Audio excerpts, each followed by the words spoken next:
May kasabihan tayo na love is blind, na minsan kahit kitang-kita na ng dalawang mata natin ang mga red flags ng isang tao, pinipili pa rin ng iba na ipagsawalang bahala ito sa paniniwalang kaya nilang baguhin yung tao dahil sa pagmamahal.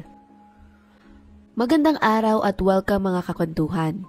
Sa mga taong mahilig sa mga true stories, true crime at kakaibang kwento, please subscribe and i-turn on ang notification bell para lagi kayong updated sa ating mga video. Simulan na natin ang kwento.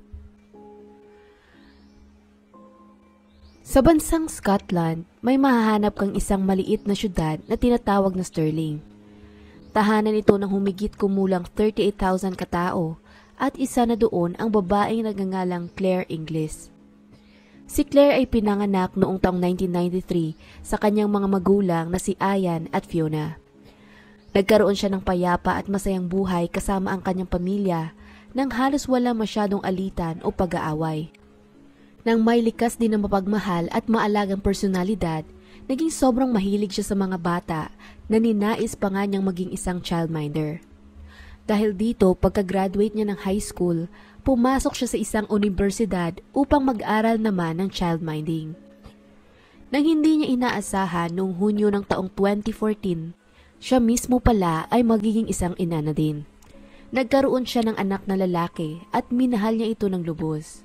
Sa kasamaang palad, pagkalipas ng 3 taon lamang noong 2017, namatay ang ama ng kanyang anak sa isang car accident. Dahil sa trahedyang iyon, naiwan si Claire na mag-isang bumuhay at magpalaki sa kanilang anak. Ayon pa sa mga nakakakilala sa kanya, halos parang nabubuhay lang di umano ito para sa kanyang uniko iho. Ang buong schedule niya ay nakatutok lamang dito at siya rin ang naghahatid at nagsusundo sa kanya sa paaralan. Bukod pa doon, tinitiyak niya rin na maibibigay niya sa kanyang anak ang lahat ng kailangan nito upang maging masaya. Para naman sa kanyang pamilya at mga kaibigan, inilarawan naman nila si Claire bilang isang maalaga at napakamasiglang tao. Sa madaling salita, siya isang masayahin at palakaibigang babae na matulungin sa kanyang kapwa, maalaga at may pagpapahalaga sa lahat ng bagay. 2 taon nang lilipas mula nang mawala ang kanyang partner, naging handa na si Claire na makipag-date muli. Hindi nga tatagal, nakatagpo siya ng isang bagong lalaki na masasabi mong kabaliktaran ng kanyang pag-uugali. Pero ika nga nila, opposites attract.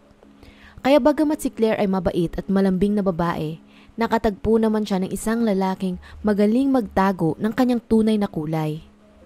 Ang pangalan naman ng lalaking ito ay si Christopher McGowan.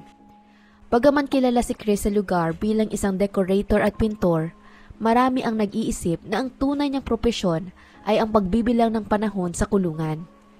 Nang kilala bilang Kiki sa lahat ng maling dahilan, naging isa na itong pamilyar na muka sa mga kapulisan sa kanilang lugar at nagpakita rin ito ng walang kahit anumang pagnanais na baguhin ang kanyang sarili.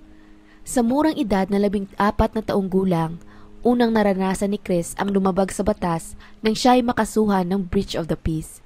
Mula noon, naging sunod-sunod na sa darating pang 14 na taon ang kanyang pagiging kriminal kung saan nakakuha pa siya ng dagdag na 40 offenses at samot-saring sentensya para sa iba't ibang klase ng krimen.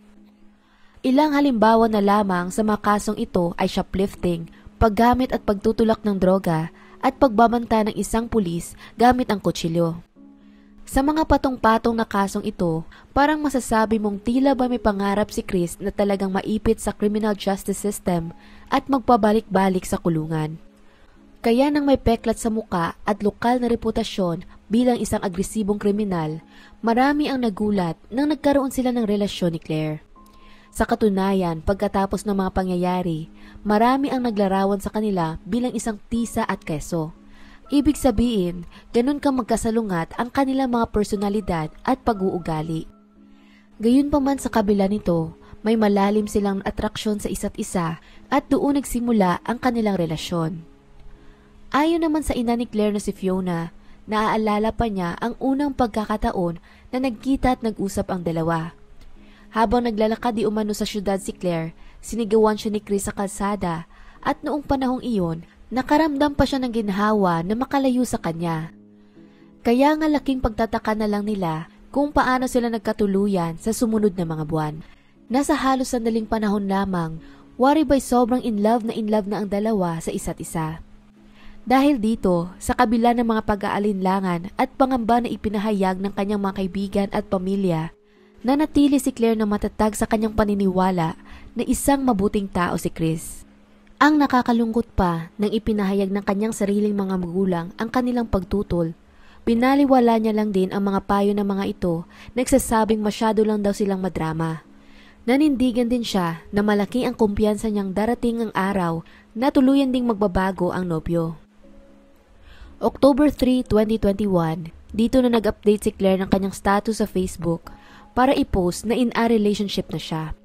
Yun nga lang ng mga panahong iyon, ang pag-uugali ni Chris ay muling magdadala sa kanya sa loob ng bilangguan. Nakakulong siya sa Lamos Prison noon na matatagpuan naman mga 37 na kilometro patimog kanluran ng Sterling. Gayunpaman, madalas pa rin siyang binibisita ni Claire sa kabila ng layo ng distansyang kailangan niyang ibiyahe. Nang puntong iyon, alam naman ni Claire na parang hindi talaga maganda ang criminal history ni Chris. Subalit malaki pa rin ang paniniwala niya na baka ito na ang panahong babaguhin niya ang kanyang buhay, pati na rin ang kanilang relasyon. Habang nasa loob naman ng kulungan si Chris, nakaranas siya ng trahedya kung saan pumanaw ang kanyang ina. Nang makausap niya ang mga social worker tungkol dito, iginiit niyang ito na raw ang pagbabago na kailangan niya para sa kanyang buhay. At dahil wala siyang balak na dumalo sa libing ng kanyang ina na nakaposas, umasa siya sa kanilang relasyon ni Claire upang patunayan na pwede siyang makalaya nang hindi gumagawa ng kahit anumang problema. Dumating ang November 2021, nanatiling nakakulong pa rin si Chris sa Lamos at dahil ang kasalukuyan niyang kaso ay resulta ng peligrosong pagmamaneho niya habang sinusubukan niyang umiwas sa pulisya sa gitna ng isang habulan, mukhang nakatakda siyang manatili roon ng mas matagal na panahon pa. Siyempre, nagpatuloy din ang pagbisita ni Claire sa kanya hanggang sa mga oras na iyon. Sa UK, ang pagharap sa kriminal ng mga aligasyon ay maaaring humantong sa pagkakadetain hanggang sa pagdating ng araw ng paghatol o di naman kaya ay panandali ang paglaya sa pamamagitan ng piyansa. Kadalasan, ang pagkakataong makapagpiyansa ay ibinibigay lamang sa mga taong mapagkakatiwalaan talagang dumalo sa paglilitis nila sa korte at pati na rin sa kakayahan nilang sumunod sa mga kondisyon nito. Kaya't medyo nakakapagtaka na sa kabila ng malawak na kasaysayan ni Christopher sa paglabag ng batas ng Scotland, nagpasa pa rin sila ng report na magiging pabor sa kanyang paglaya. Ayon sa report na ito, binigyang diin ng isang social worker na ito ay may hindi madaling kabataan habang lumalaki at na di umano, ang karamihan sa kanyang mga kaso ay may ikukonsidera lamang na mababang antas na krimen. Iniulat din nila sa report ang kanyang relasyon kay Claire, nagsasabing ito daw ay may positibong epekto sa kanya. Dagdag pa ni Christopher, dahil daw sa relasyon nila, mas nagkaroon siya ng inspirasyon para umiwas sa alak at droga na siyang kinukonsidera niyang pinakasanhi ng mga nakaraan niyang pagkakasala. Ngayon, sa halip na pangkahalatang paglaya, isa sa mga kondisyon ng piyansa ay kailangan siyang manatili sa isang partikular na lugar lamang. Kaya matapos ang maingat na talakayan, pinalaya nila si Christopher sa address ng tahanan ni Claire at sa ilalim ng isang espesyal na kondisyon. Kailangan niyang sundin ang curfew mula alas 9 ng gabi hanggang alas 7 ng umaga. Kung lalabagin niya ito o ang iba pang kondisyon ng kanyang piyansa, siya ay ibabalik nila sa kulungan. Nang puntong iyon, pagkatapos ng lahat ng mga problema at pagkakataong ibinigay kay Chris, iisipin mong ito na ang tutulak sa kanya para tuluyang magtino at ayusin ang kanyang buhay. Sa kasamang palad, taliwas doon ang kanyang ginawa. Pagkalipat niya sa tahanan ni Claire, sinimulan niya ibenta ang mga gamit nito para suportahan ang kanyang bisyo sa alak at droga. Kabilang na doon ang pagbenta niya ng isang relo ni Claire na natanggap niya bilang regalo sa kanyang ika-21 kaarawan, pati na rin ang isang laruan ng kanyang anak. Sa kabila ng lahat ng iyon, mukhang hindi pa rin naging sapat para kay Chris ang perang nakukuha niya mula sa pagbenta ng mga gamit ng kanyang nobya. Maliban pa dito, maibubunyag din kalaunan na nagkaroon ng mga libo-libong utang si Claire dahil sa kanya. Ito ay maaaring dahil sa pagbili niya ng mga bagay-bagay para kay Chris o di naman kaya ay ang palihim na pagbili ni Chris gamit ang pangalan ni Claire. Di nga tumagal, mas lalo pang naging madalas ang pagtawag ni Claire sa kanyang mga kaibigan at pamilya upang humingi ng pera. Bagaman palagi nitong sinasabi na para iyon sa pangangailangan ng kanyang anak, halos silang lahat ay alam na mapuputan lamang iyon sa kanyang kasintahan. Sa katunayan, iniisip pa nga ng mga magulang ni Claire na malamang si Chris ang nagpapadala ng mga text mula sa kanyang telepono dahil iba ang estilo nito ng pagme-message. Lingid sa kanilang kaalaman ng puntong iyon, nakakaranas na din pala si Claire ng mga verbal na pang-aabuso mula kay Chris. May isang beses pa nga, habang sila ay pauwi na sakay sa isang taxi, naaalala pa di umano ng driver na tinakot ni Chris si Claire na papatayin niya ito kung hindi siya nito bibilhan ng chipati. Isa yung sandwich na may french fries sa gitna. Sa pagdaan ng mga buwan, lalong tumutol ang pamilya at mga kaibigan ni Claire sa kanilang relasyon dahil hindi na talaga nila nagugustuhan ang nangyayari sa kanyang buhay. Labis nilang mahal si Claire kaya gusto nilang iwanan na niya ang lalaking kitang-kita naman ang kasamaan. Gayunpaman, alam na natin kung saan ito patungo. Kadalasan kasi ang taong in love ay mas nakatuon lamang sa magagandang katangian na ipinapakita ng taong minamahal niya, habang binabaliwala naman ito ang mga babala o obvious nitong mga red flags. Matigas ang ulo ni Claire at desperado talaga itong mag-workout ang kanilang relasyon. Dahil dito, matapos nilang ipahayag ang kanilang mga pagtutol kay Chris, napagtanto ng kanyang mga mahal sa buhay na wala na talaga silang magagawa pa sa desisyon ni Claire. Ang tanging pwede na lang nilang gawin ng puntong iyon ay maghintay at hayaan si Claire na makita para sa kanyang sarili ang tunay na makakabuti sa kanya. Sa kasamang palad, gaya ng karamihan sa mga ganitong klase ng kaso, wala itong kaalam-alam sa kapalarang naghihintay sa kanya.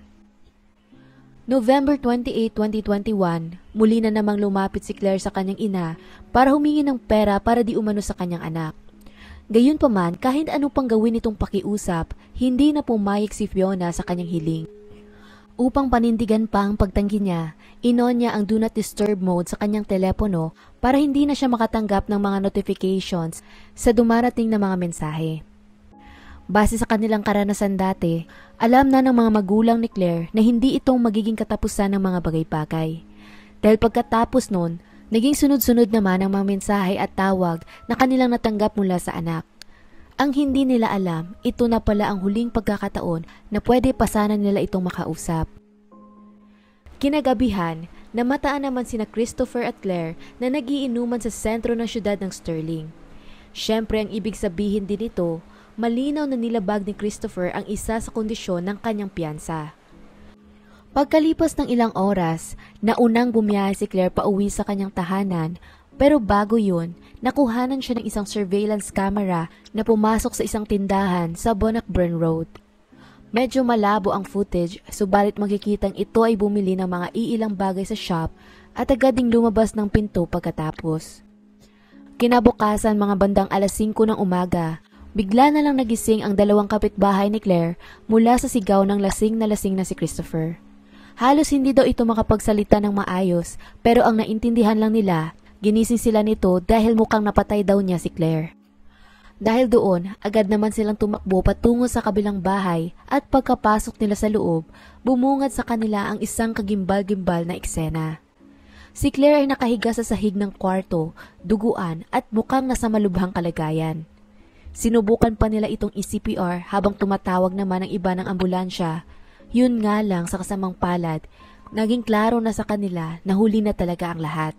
Bukod pa kasi sa napakaraming sugat nito sa muka, may nakuha rin silang trapo na nakasiksik sa kanyang lalamunan at siyang nagbara sa daanan ng hangin nito.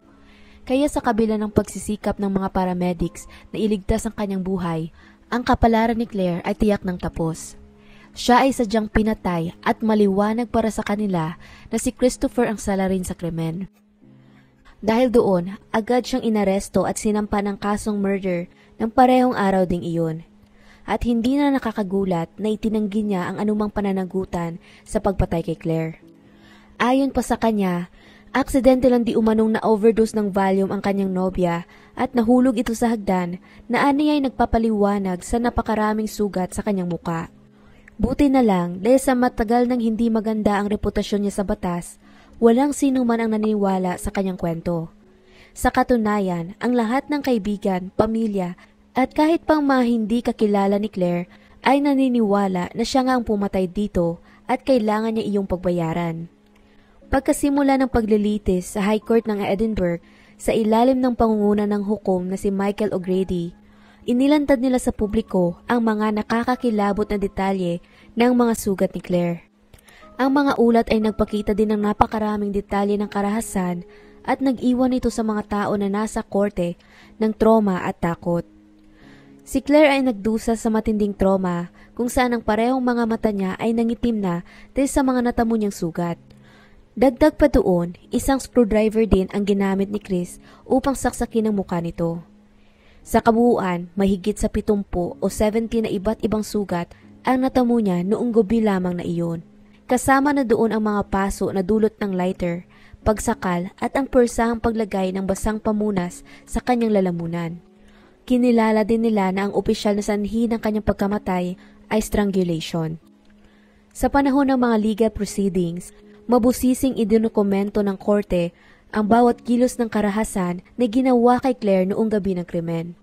Malinaw din na inilarawan ng report ang brutal at sadistikong pag-atake sa isang babae na may taas lamang na 5'2". Ang detalyadong ulat na ito ay ganap na pinasawalang katotohanan ang anumang alternatibong teorya na inilahad ni Chris kung saan patuloy niyang sinasabing pagka-overdose di umano o di naman kaya pagkahulog sa hagdan ang tunay na sanhi ng kamatayan ni Claire. Sa kabuuan, tumagal ang pagtakbo ng paglilitis ng higit sa 1 linggo at ang lahat ng ebidensya ay maingat na inilahad at sinuri sa hukuman.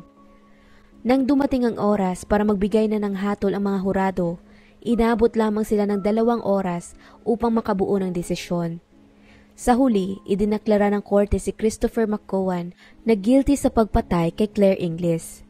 Ito ay nakatanggap ng sentensyang habang buhay na pagkakakulong ng may minimum term na 23 years bago siya makakuha ng posibilidad na makapagparol.